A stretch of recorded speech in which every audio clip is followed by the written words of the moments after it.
Today we're going to be talking about East 10 Nordics.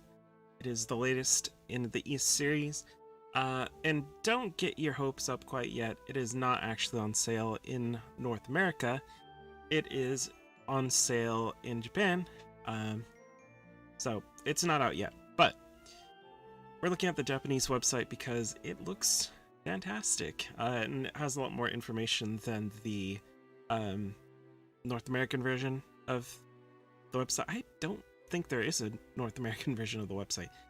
But yeah, so in order to talk about East 10, let's take a little bit of a look back on some of the early games in the series. East is a series that has changed significantly over time. It started with East 1, Ancient East Vanished, which came out in 1987. So it has been nearly 40 years at this point, which is crazy to say. But it was completely different back then. It was a top-down bump combat thing, which means you just run into the enemies and that's how they take damage. Hopped from that to East 3, which was a side-scroller, sort of Metroidvania, but not really. It was more just a 2D scroller. Hopped back into top-down again with East 4. So the thing that you have to know about the East series is that it's prone to change, and it changes quite a bit with each entry. But for the last two, East 8 and East 9, the way that combat and things like that have worked has been relatively similar. But the setting changed very significantly. So can you say you're running around in a big bunch of different zones on this island, discovering different regions and doing a lot of exploration. And then East 9 was more of like a city, so you spend a lot of time in the city and discovering things to do there. East 10 is hopping into the ocean, or the sea, I guess, to be more clear about that. But they're taking a bit of a hint from something like Assassin's Creed Black Flag, which is actually really cool.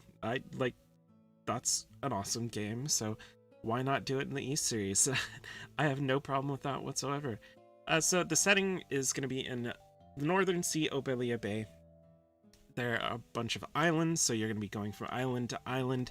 And that's kind of how it's going to go. So it's going to be, fairly similar to older East game, well, East 8 and East 9 in terms of the combat, moment-to-moment combat. But it's mostly going to be two different characters connected together. And that's where the differences are. It's like you've got a solo mode and you've got this combination mode. And depending on which one you're in, you'll be doing combat in different ways, so you can switch between the two characters. One of them is Adol Christian, the protagonist of East Forever, and this new character, and she has an axe, she has a shield, and she's going to be doing combat like that. You can see kind of some of how that works there. Got things like flip axe, lost, how do you say that? Shield Skull to Strike. So she seems like kind of a Nordic character, which makes sense. The title of the game is Nordics, so that makes sense. So that's solo mode, but then you have this combination mode where you're attacking together, and so you're doing attacks side by side, doing these different skill attacks depending on what you do, but still going to play out relatively similar to how East has played out for the last couple of entries. The thing that is much different is going to be sailing the ocean. So you're going to be out there sailing the North Sea, and that involves this ship called the Sandris. So that kind of plays out in a way similar to something like Black Flag, actually. Like I said before, you're going through the ocean, there's naval battle, there's naval combat, so you're shooting cannons at ships, taking them down, boarding enemy ships, so that's definitely a thing that is going to be happening. You can do trade with merchant ships, and new characters will come into the ships as crew members, so that's a thing that's going to be happening. You're going to get crew members, they'll join your team, and they will become members of your crew. Another big change is going to be this mana action.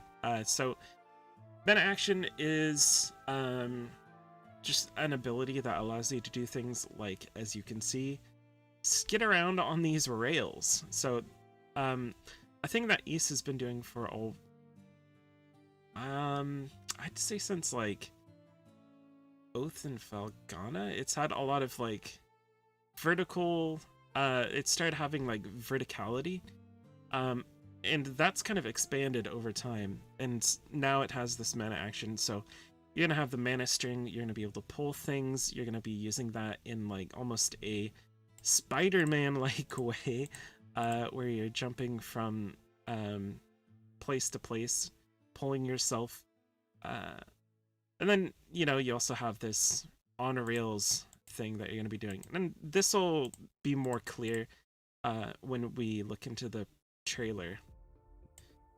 So yeah, then we have the release line. Release line is going to be the way that you level. Basically, it's something similar to like the sphere grid, it looks like, and that's how leveling is going to work. If you know what a sphere grid is, basically you have you start out at one point, one central point, and then you have all these different branching paths that you can take. But this looks like a bit more straightforward than that. It doesn't look like there's going to be straight from the start you're branching, but maybe it starts in a more hierarchical way. Just looking at it, not super clear to me, but yeah. Take back the island from Grieger. Battle for recapture. So this is going to be a lot of how progression works in the game. You're going to be going from island to island, and each island you're going to be recapturing it from these people known as Grieger. So that'll involve things like naval battles, breaking this pillar that will clear the island, and then you'll be landing on the island and taking control of the enemy base, the Griegers. So that's kind of generally how the systems are going to work. Then you also have fishing, so can't really go wrong with fishing. I'm pretty sure fishing was in Ys 8. Not sure about Ys 9. Can't remember if there's fishing or not in Ys 9, but you're on the sea, so there's gonna be fishing. I really enjoy fishing minigames, so that is good news for me. So let's look at the trailer to get an idea of what moment to moment is going to actually look like. So here we have you on the ship.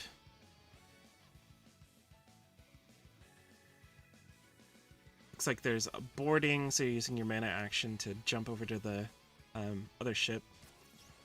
And there's the Spider-Man style, pulling yourself from place to place. Also looks like you have a like a surfboard sort of thing that's propelled forward by something magic.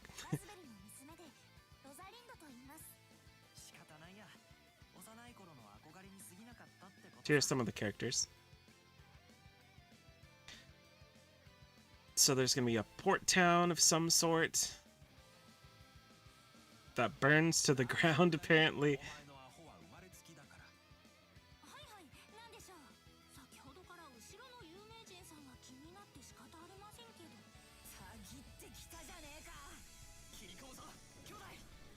Yeah, here's the cross action, which is the combat.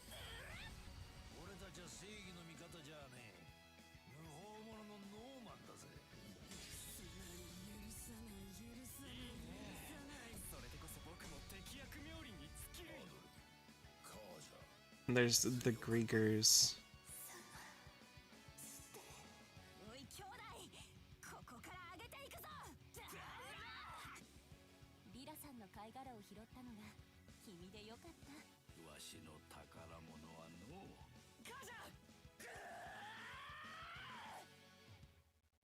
Yeah, that is East 10, how it's gonna look, how it's gonna play.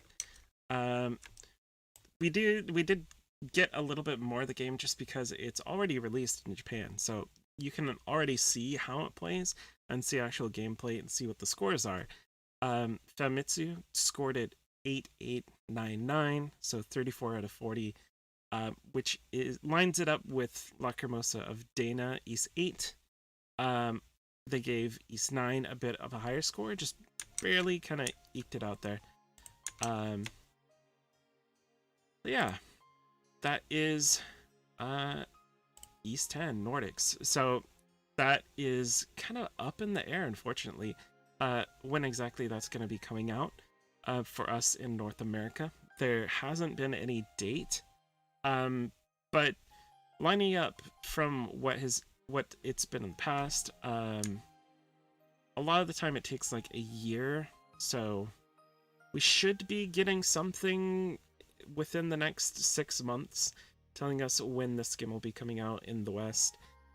But I'm gonna have to shrug on that one. It's unfortunate, but Falcom, they don't, they usually give it to somebody else to do the translating for different countries.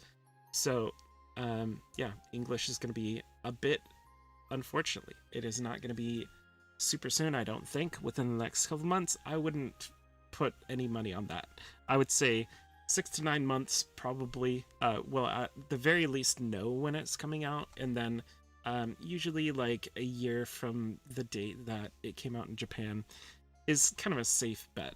So, East 10 Nordics, look forward to that. I am definitely looking forward to it. It looks good. It looks really fun to do the Assassin's Creed Black Flag style sailing, and then discovering new islands, doing a lot of exploration, and having a lot of that, you know, Spider-Man style flying from place to place. It's going to be really fun.